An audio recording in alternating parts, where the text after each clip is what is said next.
साथियों नमस्कार, स्वागत है आपका अपने चैनल सक्सेस जंक्शन एक कदम सफलता की ओर में। और हम लेकर के आ गए हैं आपके लिए सभी प्रतियोगी परीक्षाओं की दृष्टि से अति महत्वपूर्ण 360 डिग्री करंट अफेयर्स, यानी कि यहाँ पर आपको हर एक प्रश्न के बारे में डिटेल में जानकारी दी जाएगी, जिससे अगर उससे संबंधित कोई अन्य प्रश्न भी आपको देखने को मिलता है तो आप उसे भी बड़ी आसानी से सॉल्व कर सकते हैं। तो चलिए शुरुआत करते हैं। सबसे पहले अपने सेशन की ओर चलते हैं। आज के सेशन में क्या क्या होने वाला है। सबसे पहले यस्टरडे का रिवीजन कराया जाएगा, यानी कि कल हमने जो करंट अफेयर कराई है उसमें से 3 प्रश्न आपसे रैंडमली पूछे जाएंगे और आपको अपने आप को खुद ये चेक करना है कि कल वाली करंट अफेयर आपको याद है या फिर नहीं।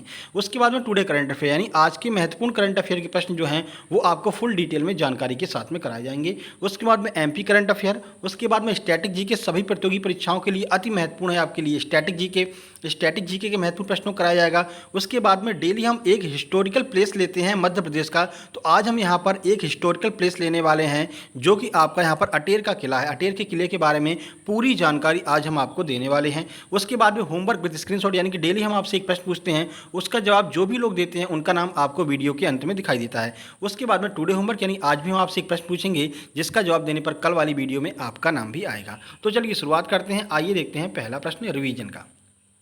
किस वनों की कटाई जुलाई 2021 से 12 महीनों के रिकॉर्ड स्तर पर पहुंच गई है? बक्सवाहा, अमेजन वर्षा वन, सतपुड़ा के वन या फिर इनमें से कोई नहीं। आंसर की बात करें, सही आंसर बी, यानी कि अमेजन वर्षा वनों की जो कटाई है वो जो है 12 महीनों के रिकॉर्ड स्तर पर पहुंच गई है। अगला प्रश्न आपके सामने है। राष्ट्रीय शिक्षा नीति 2020 को लागू करने वाला पहला राज्य कौन सा बन गया है? बिहार, केरल, कर्नाटक या फिर पश्चिम बंगाल। आंसर की बात करें, सही आंसर सी, यानी कि कर्नाटक जो है वो एनईपी यानी कि जो नेशनल एजुकेशन पॉलिसी 2020 है उसको लागू करने वाला पहला राज्य बन गया है। अगला प्रश्न आ रहा है आपके सामने। इनमें से किस खेल संस्था ने ओलंपिक पदक विजेताओं के लिए नगद इनाम की घोषणा की है? आईसीसी, बीसीसीआई, साई या फिर इनमें से कोई नहीं। आंसर की बात करें, सही आंसर है बी, यानी कि बीसीसीआई ने अभी हाल ही में ओलंपिक पदक विजेताओं के लिए नगद पुरस्कार की घोषणा की है। तो ये कल के महत्वपूर्ण प्रश्न है जिनका हमने आपको रिवीजन करा दिया। इनके बारे में पूरी जानकारी कल वाली वीडियो में हम आपको दे चुके हैं। तो आइए शुरुआत करते हैं आज की करंट अफेयर 10 अगस्त 2021 महत्वपूर्ण करंट अफेयर के प्रश्न। आइए देखते हैं पहला प्रश्न। उत्तर प्रदेश सरकार ने काकोरी कांड का नाम बदल करके क्या कर दिया है? काकोरी डकैती, Kakori accident, Kakori train action या फिर काकोरी दुर्घटना। आइए आंसर देखते हैं। सही आंसर सी, यानी कि काकोरी ट्रेन एक्शन नाम बदल करके कर दिया गया है। अब जहां पर भी काकोरी कांड लिखा होगा तो नई किताबों में अगर आप देखेंगे तो वहां पर आपको काकोरी ट्रेन एक्शन लिखा अब मिलेगा। ठीक है, चलिए कुछ जानकारी आपको देते हैं। तो उत्तर प्रदेश सरकार ने काकोरी कांड का नाम बदल करके काकोरी ट्रेन एक्शन कर दिया है। इसका नाम इसलिए बदला गया है क्योंकि कांड शब्द भारत के स्वतंत्रता संग्राम के तहत इस घटना के अपमान की भावना को दर्शाता है। ठीक है, अच्छा भी नहीं लगता ना कि मतलब कि ऐसा कांड कर दिया, तो थोड़ा मतलब ऑड लगता था, इस वजह से इसका नाम बदल दिया गया है। उत्तर प्रदेश सरकार ने कहा कि अपनी आज़ादी के 75 साल पूरे होने के उपलक्ष्य में आज़ादी का अमृत महोत्सव भारत मना रहा है। साथ ही साथ चौरा चौरी जो महोत्सव कार्यक्रम है के तहत काकोरी ट्रेन कार्रवाई की वर्षगांठ मनाई गई है और चौरा चौरी जो घटना हुई थी उसके 100 साल पूरे होने जा रहे हैं, इसलिए यहाँ पर चौरा चौरी उत्सव की शुरुआत की गई है। और इसी में 9 अगस्त को जो है 9 अगस्त को आपका जो है ये काकोरी कांड का नाम बदल दिया गया है, क्योंकि आपको पता है काकोरी कांड डकैती कब हुई थी? तो 9 अगस्त 1925 को हुई थी। तो इसकी जयंती के उपलक्ष्य पर ही इसका नाम बदल दिया गया है उत्तर प्रदेश सरकार जी के द्वारा। ठीक है, चलिए आगे बढ़ते हैं। अंतर्राष्ट्रीय सेना खेलों का आयोजन किस देश में किया जाएगा? जापान, चीन, रूस या फिर अमेरिका। आंसर की बात करें, सही आंसर है सी, यानी कि रूस में अंतर्राष्ट्रीय सेना खेलों का आयोजन किया जा रहा है। कुछ जानकारी आपको देते हैं। तो देखिए, भारतीय सेना का 101 सदस्यीय दल 22 अगस्त से 4 सितंबर 2021 तक होने वाले अंतर्राष्ट्रीय सेना खेलों में भाग लेने के लिए रूस रवाना होगा। तो कहाँ पर हो रहा है? रूस में हो रहे हैं। 101 सदस्यीय दल भारतीय सेना का यहाँ पर जा रहा है।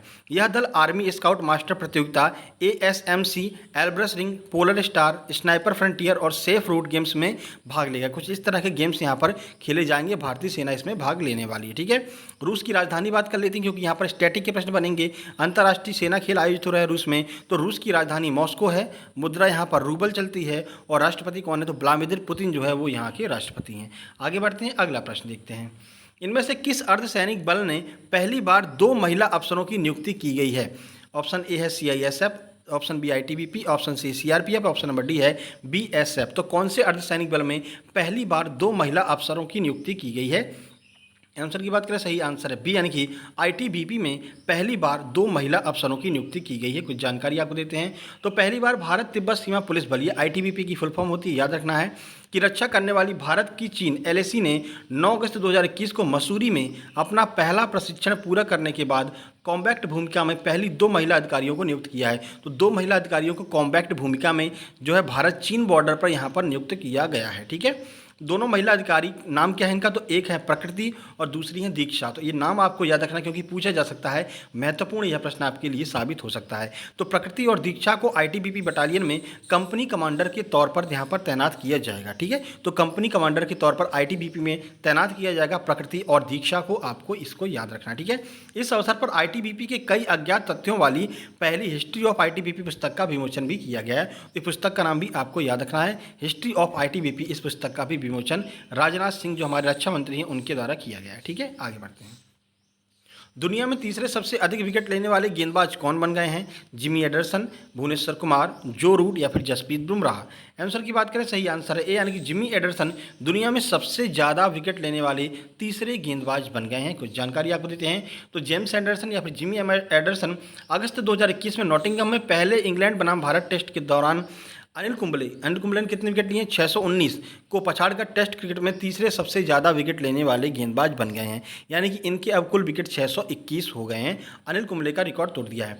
620 विकेट लेने के साथ ही वे खेल के सबसे लंबे प्रारूप में सर्वाधिक विकेट लेने वालों की सूची में मुथैया मुरलीधरन 800 और सेन वार्न 708, इन 2 लोगों से ही पीछे रह गए हैं और तीसरे नंबर पर यहाँ पर आ गए हैं। और ये दोनों लोग ही संन्यास ले चुके हैं। तो अगर आपसे कोई कहता है कि नाबाद की बात करते हैं, तो पहले ऐसे गेंदबाज बन गए हैं जिन्होंने सबसे ज़्यादा विकेट लिए हैं नाबाद रहते हुए, यानी कि अभी भी ये मैच खेल रहे हैं। ठीक है, चलिए, एंडरसन सर्वाधिक विकेट लेने वाले तेज गेंदबाज की श्रेणी में पहले गेंदबाज हैं।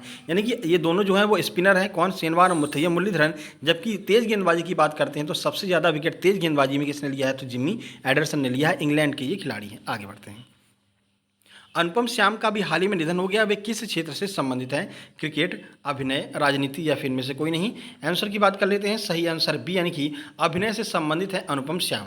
कुछ जानकारी आपको देते हैं, आप इन्हें पहचानते भी होंगे। तो दिग्गज अभिनेता अनुपम श्याम का निधन हो गया है। अभिनेता को टीवी शो मन की आवाज़, प्रतिज्ञा और स्लम डॉग मिलेनियर और बैंडिट क्वीन जैसी फिल्मों में उनके काम के लिए जाना जाता है। अपने लगभग 3 दशक लंबे कैरियर में श्याम ने सत्या, दिल से, लगान जैसी कई फिल्मों में भी अभिनय किया था।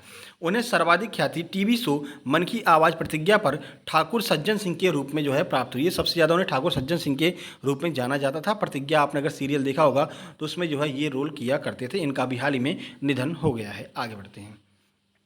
प्रधानमंत्री नरेंद्र मोदी ने उज्ज्वला योजना 2.0 की शुरुआत उत्तर प्रदेश के किस जिले से की है? बांदा, महोबा, प्रतापगढ़ या फिर प्रयागराज। आंसर की बात करें, सही आंसर बी, यानी कि महोबा से प्रधानमंत्री मोदी जी ने उज्ज्वला योजना 2.0 की शुरुआत की है।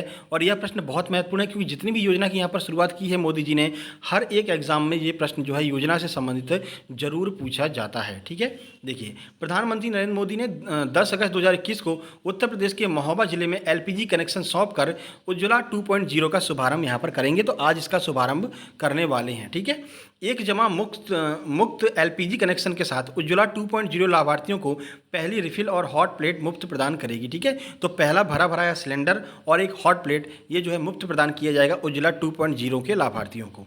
उज्ज्वला 2.0 एलपीजी का सार्वभौमिक पहुंच के प्रधानमंत्री के दृष्टिकोण को प्राप्त करने में मदद करेगी। यानी कि एलपीजी कनेक्शन जो है हर एक महिला के पास में होना चाहिए, गांव-गांव तक एलपीजी पहुंचनी चाहिए। ये मोदी जी का एक सपना है और इसको पूरा करने के लिए उज्ज्वला 2.0 यहाँ पर लॉन्च किया गया है। उत्तर प्रदेश के महोबा जिले से इसकी शुरुआत की गई है। आगे बढ़ते हैं, तो यहाँ शुरू करते हैं अपना स्टैटिक जीके की छुपा रुस्तम क्लास। आइए देखते हैं पहला प्रश्न, बहुत महत्वपूर्ण प्रश्न स्टैटिक जीके के आपकी हर एक एग्जाम में पूछे जाते रहे हैं। आइए देखते हैं पहला प्रश्न।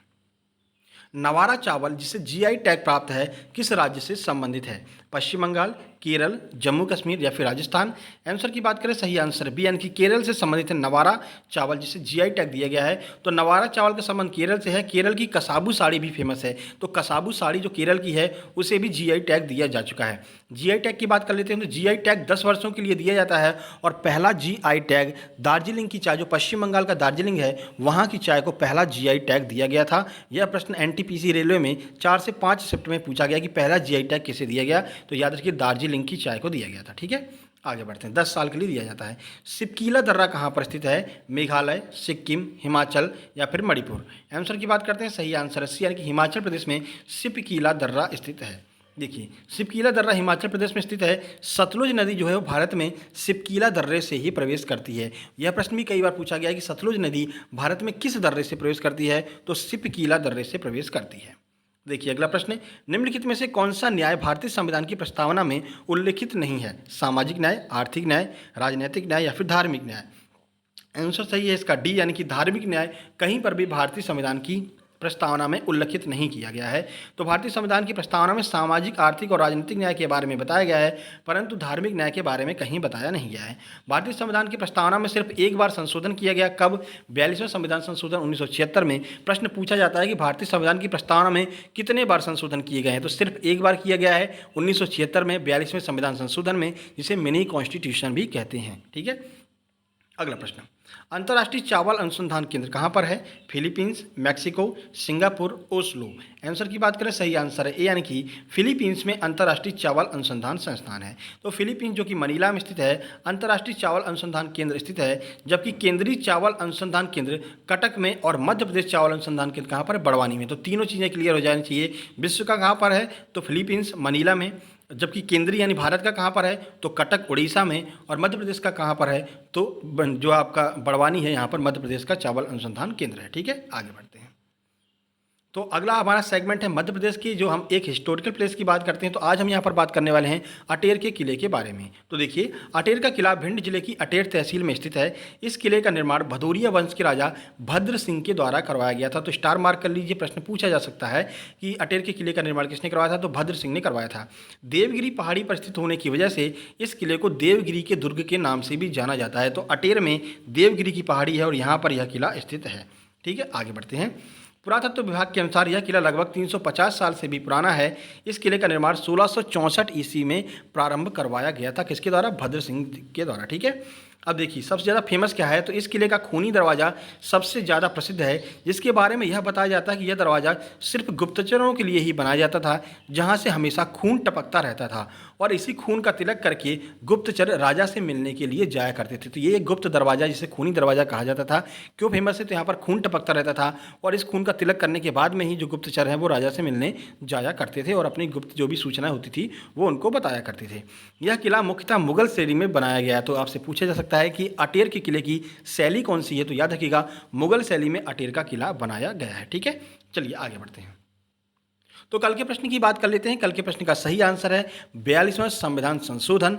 इसका बिल्कुल सही आंसर हो जाएगा। ठीक है, देखते हैं किस किसने सही आंसर दिया है। हमने आपसे पूछा था मिनी कॉन्स्टिट्यूशन किसे कहा जाता है? तो 42वें संविधान संशोधन को कहा जाता है। तो जितेंद्र भारद्वाज ने बिल्कुल सही बताया, 42वां संविधान संशोधन 1976 में हुआ था। बहुत धन्यवाद। उसके बाद सुनील कुशवाहा ने बिल्कुल सही बताया है। शिल्पा वानखेड़े ने सही जवाब दिया है। पुरुषोत्तम परमार ने बिल्कुल सही बताया है। राहुल मालवीय ने बिल्कुल सही बताया है। उसके बाद में सचिन पारासर ने बिल्कुल सही जानकारी दी है। साक्षी दुबे ने बिल्कुल सही बताया है। राधेश्याम शुक्ला ने बिल्कुल सही बताया है।